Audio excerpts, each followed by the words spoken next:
Instagram profile ನೋಡ್ತಾ ಇದ್ದೆ. ಆಗ ನಿಖಿಲ್ ಕುಮಾರಸ್ವಾಮಿ ಅವ್ರ ಜೊತೆ ಇರೋ ಫೋಟೋ ಕಾಣಿಸ್ತು. ಪರಿಚಯನ, ಸಂಬಂಧಿನ, ಏನು ಕತೆ?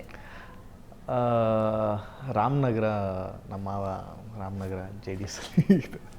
ಸೊ ಹಾಗಾಗಿ ನಾನು ಪ್ರತಿಯೊಂದು ನಾನು ಏನು ಮಾಡಿದ್ರು, ನಾನು ಯಾವುದೇ ಪ್ರಾಜೆಕ್ಟ್ ಮಾಡಿದ್ರು ಇಲ್ಲ ನಾನು ಏನೇ ಇದು ಮಾಡಿದ್ರು ಅವ್ರಿಗೆ ತಲುಪಿಸ್ತೀನಿ.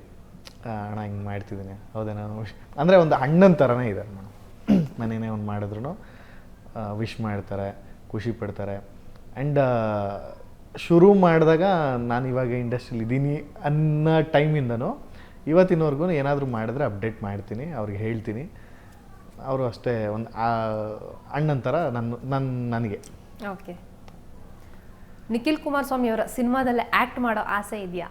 ಇದೆ, ಬಟ್ ಅವ್ರು ಫಸ್ಟ್ ಮಾಡ್ಬೇಕು ಸಿನಿಮಾ ಅಂತ ಕಾಯ್ತಾ ಇದ್ದೀನಿ. ಅವ್ರಿಗೆ ನೀವು ಹೇಳ್ತಿರ್ತೀರಾ ಅಣ್ಣ ಸಿನಿಮಾ ಮಾಡಿ ನಾನು ಆ್ಯಕ್ಟ್ ಮಾಡ್ತೀನಿ ಅಂತ? ಇಲ್ಲ, ಹಾಗೆಲ್ಲ ಕೇಳಲಿಲ್ಲ. ಬಟ್ ಅವ್ರದ್ದು ಸಿನಿಮಾ ಶೂಟಿಂಗ್ ಆಗುವಾಗೆಲ್ಲ ಸೆಟ್ಟಿಗೆ ಹೋಗಿದ್ದೀನಿ. ನಾನು ಸೆಟ್ಟಿಗೆ ಹೋಗಿ ಮಾತಾಡಿಸ್ಕೊಂಡು ಹೇಳಿದ್ದೀನಿ ಹಿಂಗೆಲ್ಲ.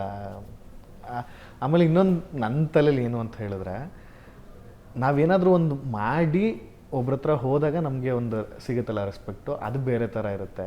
ಏನೂ ಮಾಡದೆ ಖಾಲಿಗೆ ಹೋಗಿ ನಿಂತ್ಕೊಂಡಾಗ ಮಾಡಿಸಿ ಅದು ಬೇರೆ ಥರ ರೆಸ್ಪೆಕ್ಟ್ ಇರುತ್ತೆ. ಬಟ್ ನನಗೇನಂತ ಹೇಳಿ ನಾನು ಯಾಕೆ ಕೇಳಲಿಲ್ಲ ಇವತ್ತಿನವರೆಗೂ, ಹಂಗೆಲ್ಲ ಏನು ಕೇಳಲಿಲ್ಲ. ನನಗೇನಂದ್ರೆ ನಾವೇ ಒಂದು ಏನಾದರೂ ಒಂದು ಮಾಡೋಣ, ಅವಾಗ ಹೋಗ್ಬಿಟ್ಟು ಅಣ್ಣ ಹಿಂಗೆ ಇದು ಮಾಡಿದ್ದೀವಿ, ಹಿಂಗೊಂದು ಸಪೋರ್ಟ್ ಮಾಡಿ ಅಂತ ಹೇಳಿದ್ರೆ ಆ ಥರ ಇದೆ. ಓಕೆ.